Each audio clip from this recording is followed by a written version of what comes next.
आषाढ़ी एकादशी के दिन आई यहाँ पर, जिस दिन सबसे ज्यादा भीड़ होती है पंढरपुर में। जनाबाई मन में सोच रही है, मेरे पास विठोबा होते, मेरे पास विठ्ठल होते, घी लेकर के आती, चरणों में मालिश करती, अपने हाथ से चरण दबा देती, मेरा विठोबा बहुत कष्ट में आ गए होंगे आज तो। और यही बोलती जा रही है, यही बोलती जा रही है। अब सब तो वहां से उठ करके सोने चले गए, लेकिन वो यही चिंतन कर रही है, आज विठ्ठल के पांव में दर्द हो रहा है, आज मेरे पंडरीनाथ के चरणों में दर्द हो रहा होगा। ये भाव मन में सोच ही रही थी कि इतने में ही पीताम्बरी पहने, कटी पर हाथ धरे, सुंदर सांवल वर्ण ठाकुर जी का श्री पंडरीनाथ भगवान वहीं प्रकट हो गए। और प्रकट होकर के जनाबाई के सामने बैठ करके पांव आगे पसार दिए, बोले रो क्यों रही हो, तो फिर दबाओ हमारे चरण। आपको अगर लग रहा है कि हमारे पैरों में पीड़ा हो रही है तो दबाओ ना।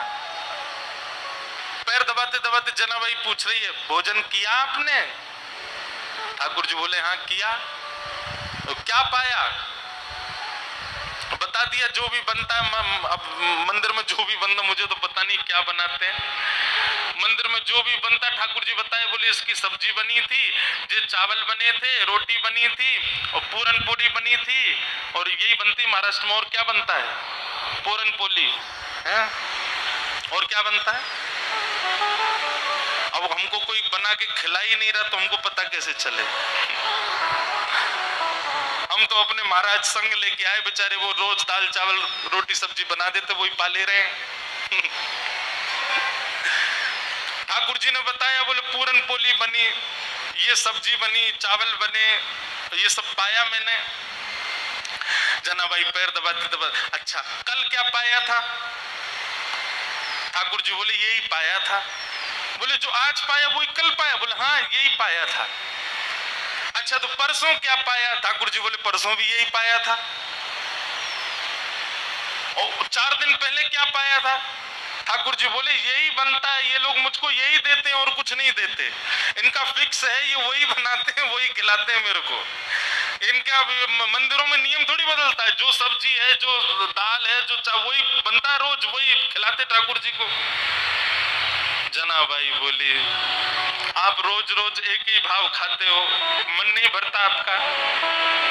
ठाकुर जी बोले भरता तो है, पर ठीक है कोई बात नहीं, भाव से बनाते हैं तो पाता हूँ। जनाबाई बोली मैं कुछ नया बना के पवाऊं तो? ठाकुर जी बोले तुम बनाओगी? बोले अभी बना के लाऊं, आप बस बैठो मैं लेके आती हूँ।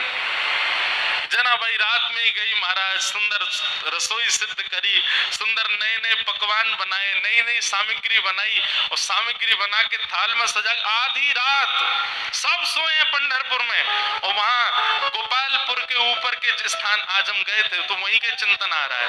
वहां ठाकुर जी बैठे हैं, ठंडी ठंडी हवा चल रही है, और जनाबाई ने लाके थाली सामने रख दी, ठाकुर जी को कहा पाओ। ठाकुर जी पा रहे हैं प्रेम से, और बड़ा सिर हिला हिला करके चटकारे मार मार करके पा रहे हैं। बोले आहा आज तो नया नया भोजन मिला है। हाँ जनाबाई तूने तो आज आनंद कर दिया, इतना सुंदर भोजन बनाया। बीच बीच में ठाकुर जी इतनी जल्दी खाते हैं कि अपने वस्त्रों पर गिरा देते हैं। तो जनाबाई कहती है अरे आराम से खाओ, कहाँ जाना है? बोले तुमको क्या पता, अभी 3:30 बजे मंगला आरती होनी है, मुझे पहुंचना है अभी वहां पर। ठाकुर जी प्रेम से पा रहे हैं। बीच बीच में जनाबाई का इच्छा होती है, मन होती है कि मैं खिला दूं एक ग्रास, लेकिन अभी भय लग रहा है मन में कि कहीं मैंने कहीं हाथ बढ़ा दिया तो कहीं ठाकुर जी नाराज तो नहीं हो जाएंगे। ठाकुर जी ने प्रसाद पाया, बोले जनाबाई कल फिर आऊंगा, बढ़िया बना के रखना कुछ अच्छा, फिर पाऊंगा कल, अभी जाता हूँ। हाँ मंगला की समय हो गई। ठाकुर जी दौड़े आए, सीधे महाराज घंटे घड़ियाल बजने लगे और मंगला आरती शुरू। 3:30-4 बजे से ठाकुर जी का अभिषेक होने लगा। 1 दिन 2 दिन 3 दिन 4 दिन 5 दिन बीत गए। रोज ठाकुर जी रात में चले जाते हैं और प्रसाद पाके आते हैं। रुक्मणी जी आई एक दिन मंदिर में, और यहाँ बस शयन की तैयारी हो रही थी। रुक्मणी जी आकर के बोली, वो भी ऐसी खड़ी हैं, ऐसी बोली होंगी, कहाँ जाते हो आप रात को? इतनी रात को कहाँ जाते हो आप, सही सही बताना। ठाकुर जी बोले गोपालपुर जाता हूँ, वहां पर एक मेरी भक्त है जनाबाई, मंदिर में तो रोज एक सा ही बना देते हैं, वहां पे बड़ा नया नया बनाती है वो खाने में बहुत सुख मिलता है, वहां जाता हूँ भोजन करने। रुक्मणी जी बोली अच्छा इतना अच्छा भोजन बनता है कि रोज जाते हो? बोला हाँ वो बड़े भाव से बनाती है। रुक्मणी जी बोली हमको भी ले चलो, हमको भी खिला लाओ। ठाकुर जी बोले लेके चलूंगा लेकिन खिलाऊंगा नहीं, खाऊंगा तो अकेला मैं। वो छोटी सी है, छोटे छोटे उसके हाथ हैं, वो छोटे छोटे हाथ से थोड़ी सी दाल बनाती है, थोड़ी सी सब्जी बनाती है, एक ही पूरन पूली बना पाती बेचारी। और तुम चलोगी तुम्हारा भी पेट मेरा भी पेट, उसको बहुत श्रम हो जाएगा, उसको इतना नहीं बनवाना भोजन। चलो साथ में लेकिन दूर खड़ी रहना, देखती रहना, और बीच में भी मत आना, वो सहजता उसकी खत्म हो जाएगी, वो तुमको देख के फिर बनावटी बात करेगी। रुक्मणी जी बोली ले चलो, कुछ खिलाना नहीं, नहीं आऊंगी बीच में, लेकिन ले तो चलो, मैं भी तो देखूं ऐसा क्या, ऐसा उसका क्या भाग्य कि पंडरीनाथ रात में जाते हैं। रुक्मणी जी गई हैं, दूर खड़ी देख रही हैं, जनाबाई थाल लेकर के आई है, ठाकुर जी प्रेम से पा रहे हैं। ठाकुर जी पाते, आज ही जनाबाई के मन में आया, बोले आज तो मैं अपने हाथ से खिला के मानूंगी, रोज तो ये मैं डर के मारे नहीं खिला पाती। ठाकुर जी जिम रहे थे बढ़िया प्रेम से, और चटकारे अपनी उंगलियां चाट चाट करके, बढ़िया हाँ बहुत अच्छा बना है। दूर खड़ी रुक्मणी जी के नेत्र सजल हो रहे हैं, ये सौभाग्य तो मुझे भी नहीं मिला कभी, जैसा सौभाग्य जनाबाई को दे रहे हैं। बीच में जनाबाई के मन में भाव आया आज तो मुझे खिलाना ही है, तभी एक सामग्री उठाकर जनाबाई कहती बिठोबा ये तो पाओ, और ऐसे खाने में तल्लीन थे ठाकुर जी। ठाकुर जी ने भी विचार नहीं किया, ठाकुर जी ने भी मुख खोल दिया, हाँ खिलाओ। और जनाबाई ने जैसे ही अपना मुख अपने हस्त कमल से सामग्री ठाकुर जी के मुख में दी है, जनाबाई का हाथ वहीं रुक गया, ठाकुर जी का मुख वहीं रुक गया, दोनों के नेत्र सजल। और दूर खड़ी रुक्मणी जी भी कह रहे हैं धन्य है जनाबाई, धन्य है, इनका सौभाग्य देखो, ठाकुर जी साक्षात इनके हाथों से पा रहे हैं।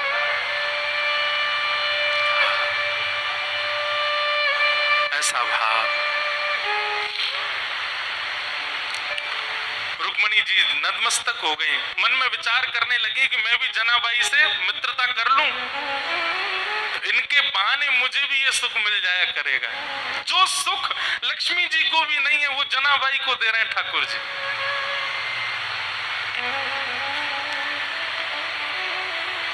ठाकुर जी नित्य जाते हैं, रात भर जनाबाई के पास रहते हैं और कुछ नहीं करते, जनाबाई अपना काम करती रहती है, ठाकुर जी बैठे बैठे देखते रहते हैं। बंधुओं, भक्ति जब अपनी स्थिति में आएगी, जैसे मैंने आज प्रारंभ में कहा ना, एक माइलस्टोन, एक बात याद रखिएगा, आपका नाम जब, आपकी साधना, आपका कथा श्रवण, आपका नित्य भगवत स्मरण, उसमें एक बहुत विशेष माइलस्टोन जो आएगा वो ये कि एक दिन आप अपने भावों को शब्द में परिवर्तित करके गाने लग जाओगे। माफ कीजिएगा, क्षमा कीजिएगा, लेकिन अभी भक्ति में गायन प्रारंभ नहीं हुआ, भक्ति में लिखना प्रारंभ नहीं हुआ, भक्ति में शब्दों में पिरो करके उन भावों को पदावली के रूप में करने का प्रारंभ नहीं हुआ, तो अभी आप उस माइलस्टोन पर पहुंच नहीं पाए हो। बात समझ रहे हैं ना मेरी? आपके भक्ति भाव शब्द में परिवर्तित होने लग जाएं, आपका मन हो मैं लिखूं, मैं गाऊं, मैं सुनाऊं, तब समझो कि हाँ अब एक सीमा पर आप पहुंच गए हो, ठाकुर जी के समीप बस पहुंचने ही वाले हो। हम एक बात कथा में कहते हैं, जिसने भी पाया गा करके ही पाया, बिना गाए किसी ने नहीं पाया।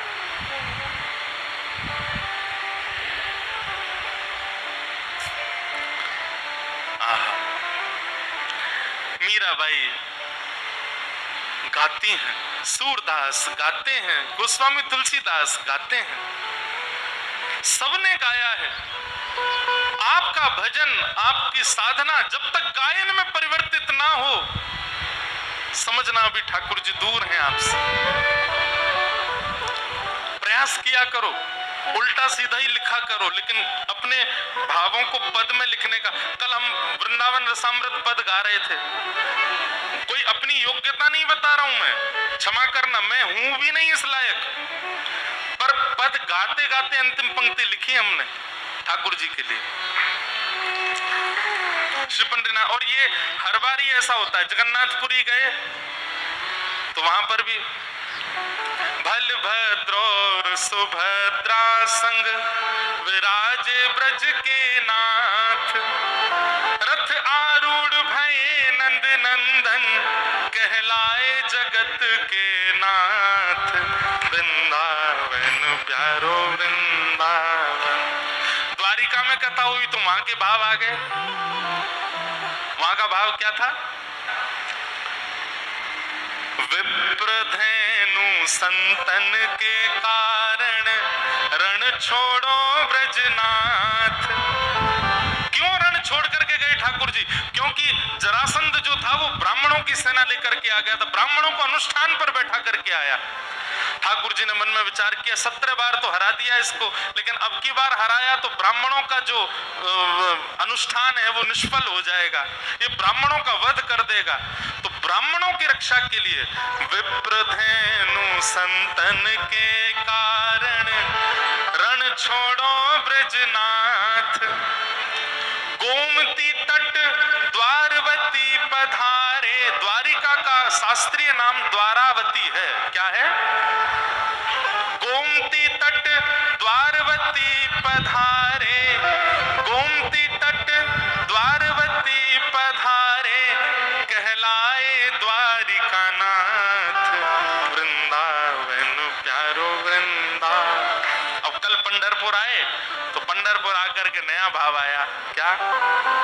पुंडलीक की सेवा भाव सो, रीझे रुक्मणी नाथ, पुंडलीक की सेवा भाव सो, रीझे रुक्मणी नाथ, निज कर दिए कमर पर ठाड़े, निज कर किए कमर पर ठाड़े, कहलाए विठल नाथ, वृंदावन प्यारो वृंदावन।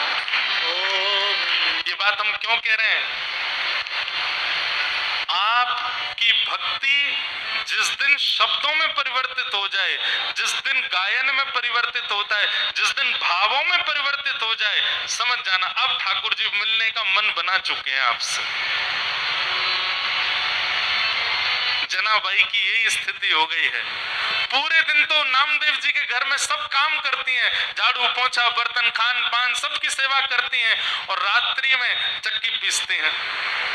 और चक्की की जो घर घर घर आवाज आती है, उस घर घर घर आवाज को ही ताल बना करके जनाबाई पद गाती हैं। पद, अब मुझे जनाबाई का कोई पद याद नहीं, मैं पंढरपुर में इसीलिए पीछे रह जाता हूँ, मुझे यहाँ की भाषा का दिक्कत हो जाती है। मराठी भाषा है, और कैसे गाऊं, भाव जब तक समझ नहीं आए। आज 2 बालिकाएं हैं, वो इतना सुंदर गाती हैं, रोज ठाकुर जी को आके सुनाती हैं। मैं उनसे सुनता तो हूँ, फिर मैं पूछता हूँ इसका अर्थ क्या है, फिर अर्थ सोच करके सोचता हूँ अब मैं गाऊंगा, लेकिन वो शब्द मुझे नहीं बैठ पाते बढ़िया से जुबान पे। तो जनाबाई पद गा रही थी आज, और महाराज ध्यान से सुनिएगा सब लोग, जनाबाई पद गा रही थी और इतने में ठाकुर जी आ गए, और ठाकुर जी आकर के मानो पीछे खंबे से टेक लगा करके और नेत्र बंद करके बड़े भाव से सुन रहे हैं जनाबाई के भाव। और केवल इतना ही नहीं, ठाकुर जी ने तुरंत कलम निकाली और पत्र निकाला, लिखने लगे जनाबाई के भावों को। बताओ, दुनिया गाती है, आप लिखते हो, जनाबाई गा रही है, ठाकुर जी लिख रहे हैं उसके पदों को। कितना सुंदर भाव। जनाबाई का भाव जैसे ही पूर्ण होवे, ठाकुर जी के और सुनाओ ना, अभी क्यों नहीं गा रही हो, और कुछ गाओ ना, इतना बढ़िया गा रही हो। जनाबाई बोली, 2 काम एक साथ कर रही हूं मैं, ये चक्की भी चला रही हूँ, गा भी रही हूँ, कैसे होगा इतना, बालिका ही हूँ, छोटी हूँ अभी। तो ठाकुर जी बोले तुम गाओ, हम चक्की चलाते हैं, तुम गाओ। और जनाबाई का हाथ में हाथ, ऊपर से जनाबाई ने पकड़ा, नीचे ठाकुर जी पकड़ करके चक्की चलाते हैं और जनाबाई गाती है, ठाकुर जी उनके मुखमंडल को ही देख रहे हैं। आहा। एक बात कहूं बंधुओं, भक्ति का मतलब क्या है?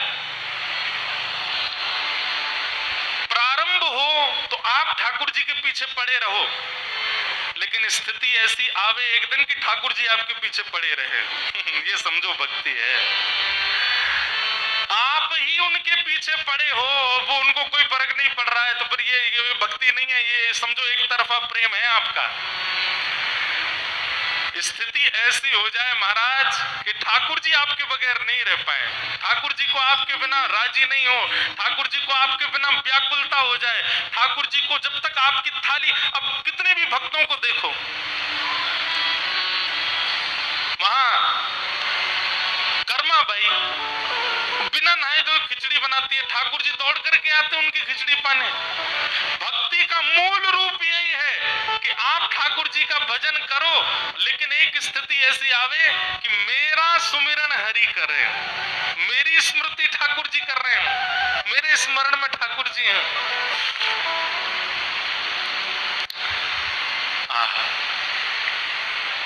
जनाबाई के भाव इतने प्रिय लगने लगे। ठाकुर जी कहें तेरे काम मैं करूं, तू बस गाती रहे। ठाकुर जी चक्की चलाते हैं वहां बैठे बैठे।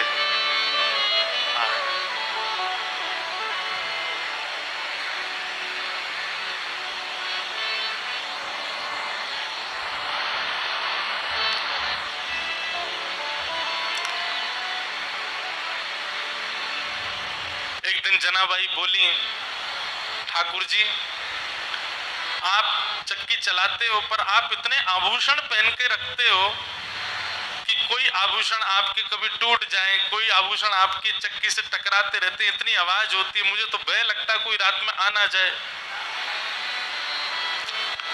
ठाकुर जी बोले हम आभूषण उतार देते हैं। तो ठाकुर जी ने अपने सारे आभूषण उतार करके रख दिए और लिए चक्की पीसने लगे। आज जनाबाई ने ऐसा भाव गाया, ऐसा भाव गाया कि ठाकुर जी उसमें इतने निमग्न हो गए कि इतने में ही मंदिर से घंटे घड़ियालों की आवाज आने लगी। ठाकुर जी के मंगला का समय हो गया। ठाकुर जी तो व्याकुल हो गए, बोले अभी भागना पड़ेगा, दौड़ना पड़ेगा, मंदिर में नहीं मिला तो महाराज बड़ा दिक्कत हो जाएगी, सब जगह ढूंढेंगे और मैं कहीं आता हुआ दिखा तो सब समझ जाएंगे मैं चलता फिरता बोलता हूँ, पूरी दुनिया पकड़ लेगी मुझे, कैसे जाऊं। तो जनाबाई की एक काली सौल थी, ठाकुर जी भी श्याम वर्ण के, काली सौल और ओढ़ली ठाकुर जी ने ऊपर से, और सीधे ठाकुर जी अपने छोटे छोटे पांव से दौड़ रहे गोपालपुर से मंदिर की ओर। मंगला का समय हो गया है, कपाट खोले उससे पहले भीतर पहुंच जाऊं। यहाँ रुक्मणी जी ने पीछे का दरवाजा खोल के रखा कि जल्दी आओ, भीतर सब पहुंच गए वैष्णव जन। ठाकुर जी बेचारे मुकुट उकुट संभाले, अपना भीतर पहुंचे, बिजरिया खड़े हो गए। इतने में कपाट खुले। कपाट खुले, दो गलती हो गई ठाकुर जी से।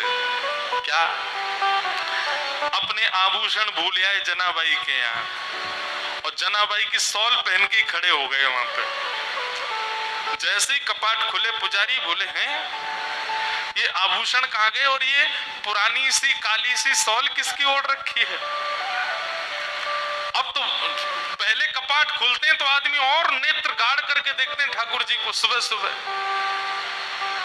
सबके अपलक नेत्रों से सब ठाकुर जी को देख रहे हैं, और ठाकुर जी के मुख पर संकोच दिखाई दे रहा है। बोले आज तो पकड़े गए हम। इतने में ही पीछे खड़े नामदेव जी की दृष्टि पड़ी, और नामदेव जी बोले ये सौल तो कहीं देखी देखी लग रही है। और नामदेव जी के घर में ही रहती जनाबाई, उनके यहाँ काम कर रही है बेचारी, सब झाड़ू पोंछा बर्तन सब करती जनाबाई। नामदेव जी के मुख से निकल गया ये तो जनाबाई की सौल है। हाँ, ठाकुर जी लीला करके आए हैं जनाबाई के पास। अब ये बात जैसी उन्होंने कही, आसपास के लोगों में ये बात सुन ली, उनके भी मन में आ गया कि ठाकुर जी जनाबाई पे कृपा करके आए। पर इतने में ही भीतर से मंदिर से आवाज आने लगी, पुजारी कहने लगे ठाकुर जी के आभूषण चोरी हो गए। किसी ने ठाकुर जी के आभूषण चुरा लिए हैं, ठाकुर जी के आभूषण नहीं मिल रहे हैं।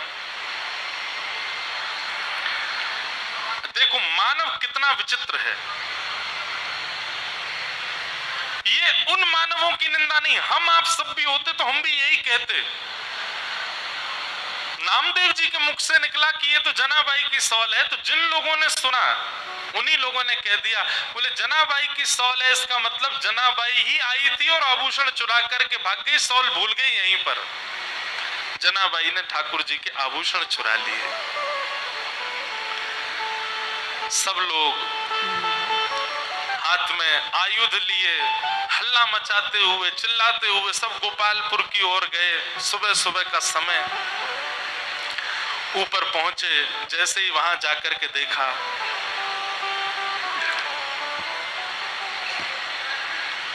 जनाबाई कहाँ है, बाहर आओ। जनाबाई निकल करके आई, क्या बात है, क्यों चिल्ला रहे हैं आप लोग? बोले तुमने ठाकुर जी के आभूषण चुराए? जनाबाई बोली मैं क्यों चुराऊंगी आभूषण? बोले तलाशी दिलाओ। जैसे ही जनाबाई के स्थान को देखने लगे, वहीं ठाकुर जी के आभूषण मिल गए। बंधुओं,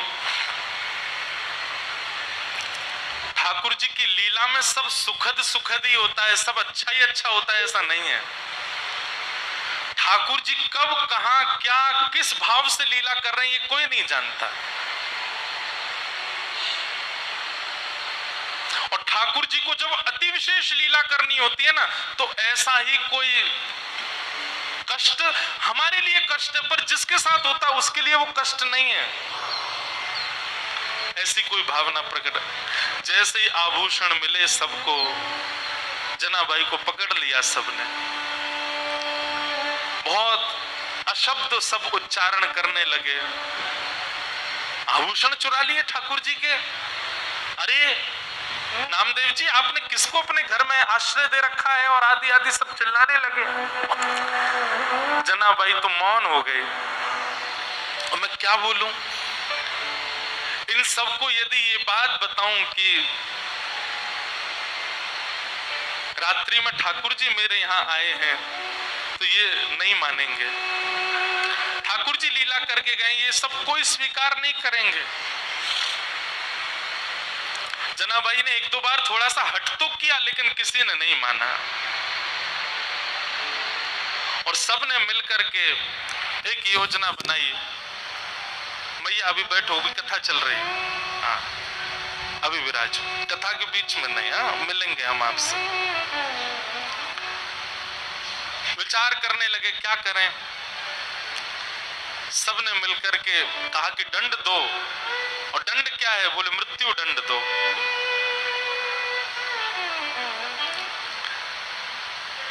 नामदेव जी मनी मन समझ गए कि ठाकुर जी अब जनाबाई को अपने अंतरंग लीला में प्रवेश देना चाह रहे हैं, इसीलिए लीला चल रही है।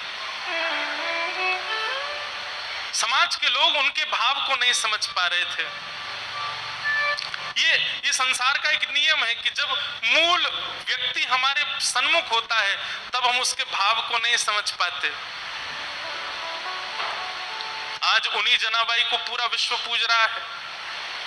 पंढरपुर आने वाला हर वैष्णव प्रणाम कर रहा है। एक सूली लगा दी गई, जनाबाई को खड़ा कर दिया उसमें, परंतु श्री पंडरीनाथ भगवान ऐसा होने तो नहीं देते। देखते ही देखते जो सूली बनाई गई थी वो जल के आकृति में परिवर्तित हो गई और श्री जनाबाई ठाकुर जी में ही विलीन हो गए। ठाकुर जी में ही उनका समावेश हो गया। सब ढूंढने लगे, खोजने लगे, जनाबाई कहाँ है, जनाबाई कहाँ है। कई लोगों को आत्मग्लानि होने लगी, अपने आप को कोसने लगे, हमने क्या किया?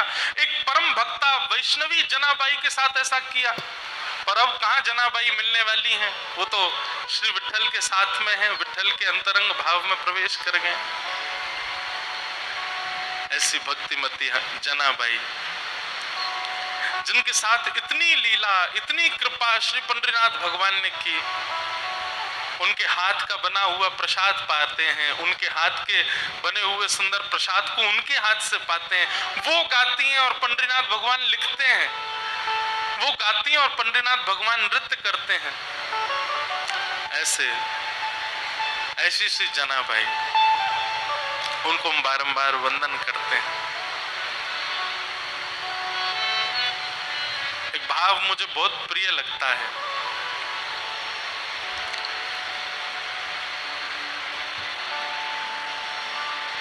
श्याम सुंदर सदा हमको प्यारे रहे, हम उन्हीं के रहे, वो हमारे रहे। श्याम सुंदर सदा हमको प्यारे रहे, हम उन्हीं के रहे, वो हमारे। दो कथाओं का प्रकथन पढ़ने में आया। एक भाव तो ऐसा बताया जाता है कि वो सूली जो थी वो जल की आकृति में परिवर्तित हो गई और श्री जनाबाई ठाकुर जी में ही विलीन हो गए। एक भाव ऐसा बताया जाता है कि श्री नामदेव जी महाराज ने ठाकुर जी से एक वरदान मांगा अपने भजन का। बहुत ध्यान से सुनिएगा, अपने जीवन भर के भजन का एक वरदान मांगा ठाकुर जी से। पंडरीनाथ भगवान बोले मांगो क्या चाहिए? तब श्री नामदेव जी कहते हैं, बोले पंढरपुर आने वाले हर वैष्णव की चरण रज मेरे माथे पर पड़े नित्य, जब तक पंढरपुर धाम है तब तक यहाँ आने वाले वैष्णवों की चरण रज मुझको प्राप्त होती रहे, ऐसा वरदान मुझे प्रदान करो। ये वरदान मांगते ही श्री पंडरीनाथ भगवान का जो मुख्य द्वार है, जहां से अभी सबका प्रवेश तो अभी निषेध है, सब घूम के जाते हैं, पर दर्शन अभी भी होता है, आप लोग सब कीजिएगा। वहां स्थान से अपने आप ही पृथ्वी बीच में से अलग हो गई, गहरा गड्ढा हो गया। ठाकुर जी ने मानो आज्ञा कर दी कि नामदेव जी आप वहीं विराजमान हो जाओ, जो भी लोग दर्शन करने आएंगे इन्हीं पहाड़ियों पर चढ़ करके ऊपर आएंगे, इन्हीं सीढ़ियों पर चढ़ करके आएंगे, इन्हीं के नीचे आप विराजमान रहोगे तो सबकी चरण रज आपको स्वतः प्राप्त होती रहेगी। तो श्री नामदेव जी के सहित उनका पूरा परिवार, उनके पुत्र, पुत्र वधू, पत्नी, सब जितने जो भी हैं नामदेव जी के परिवार में, करीब 12-13 लोगों ने, सबने समाधि रिश्तेदारों के सहित, और अंत में जनाबाई भी श्री नामदेव जी के साथ वहीं पर विराजमान हो गए। ऐसी भी कथा पढ़ने में आती है। कितना ऊंचा भाव है। हम जब तक जीवित रहें तब तक वैष्णवों की चरण रज माथे से लगाते रहें, ये तो भाव सबका होता है। पर नामदेव जी तो कहते हैं हमें मुक्ति, भुक्ति, वैकुंठ, स्वर्ग, लोक कुछ नहीं चाहिए नाथ। हे पंडरीनाथ, बस इतनी कृपा कर दो कि आपके दर्शन को आने वाले प्रत्येक वैष्णव के चरण की चिन्ह, चरण की रज हमको प्राप्त हो। और आज भी पंढरपुर मंदिर के जो मुख्य पौड़ी है, मुख्य जो सीढ़ियां हैं, वही नामदेव जी की समाधि है। बंधुओं, हमारा प्रेम दूर दूर तक ठाकुर जी के लिए नहीं है। इन वैष्णवों का प्रेम देखो, वैष्णवों के प्रति प्रेम, ठाकुर जी के प्रति प्रेम, लीलाओं के प्रति प्रेम अद्भुत। हम तो बस गा सकते हैं, प्रार्थना कर सकते हैं, क्योंकि ये भाव भी ठाकुर जी की कृपा से ही हमारे चित्त में प्रकट होंगे, हमारे चाहने से प्रकट नहीं हो सकते। श्याम सुंदर सदा हमको प्यारे रहे, हम उन्हीं के रहे, वो हमारे रहे। श्याम सुंदर सदा हमको प्यारे, सब लोग गाओ।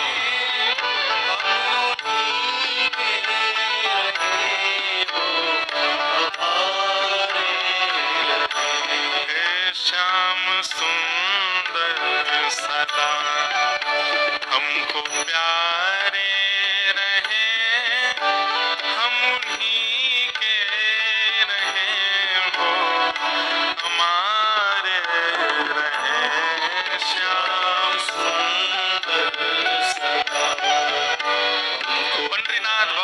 स्मरण करते हुए गाओ।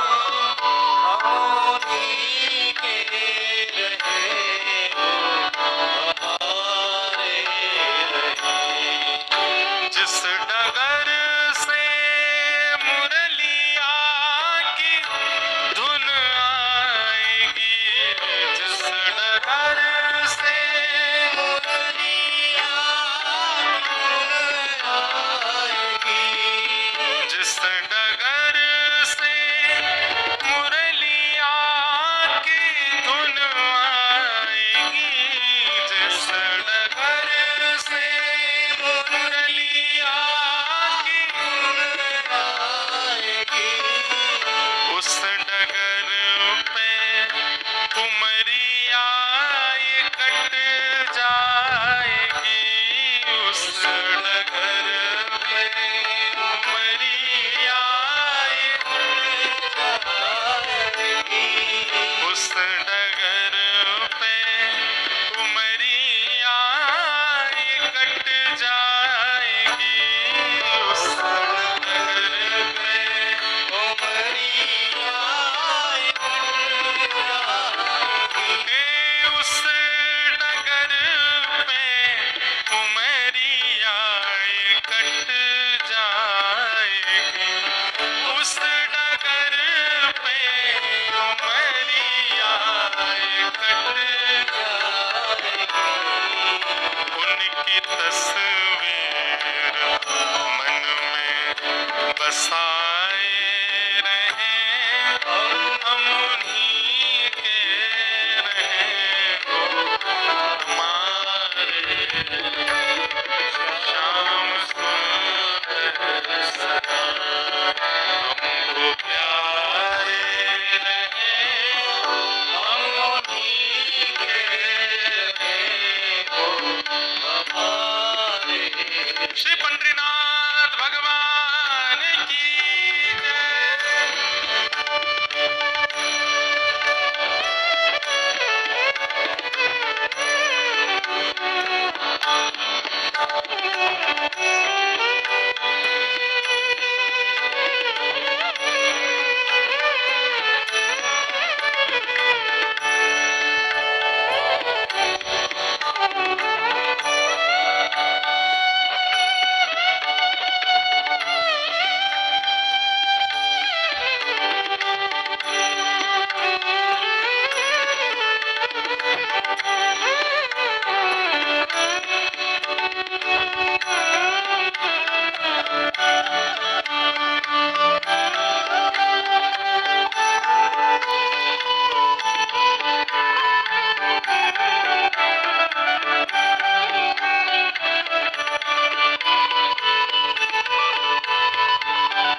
मोह माया की नदिया बही जा रही, मोह माया की नदिया बही जा रही, मोह माया की नदिया बही जा रही, मोह माया की नदिया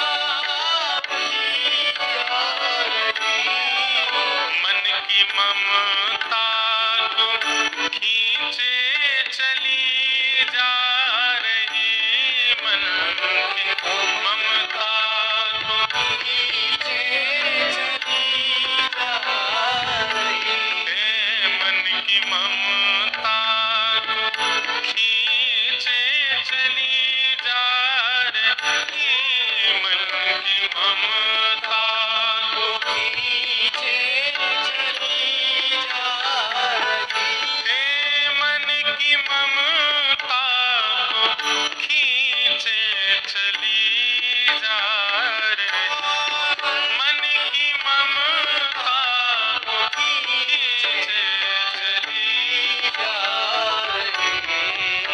हम भंवर में रहे या किनारे रहे, हम उन्हीं के रहे हो हमारे, श्याम सुंदर सदा वो प्यारे रहे अब उन्हीं के रहे हो हमारे रहे। श्याम सुंदर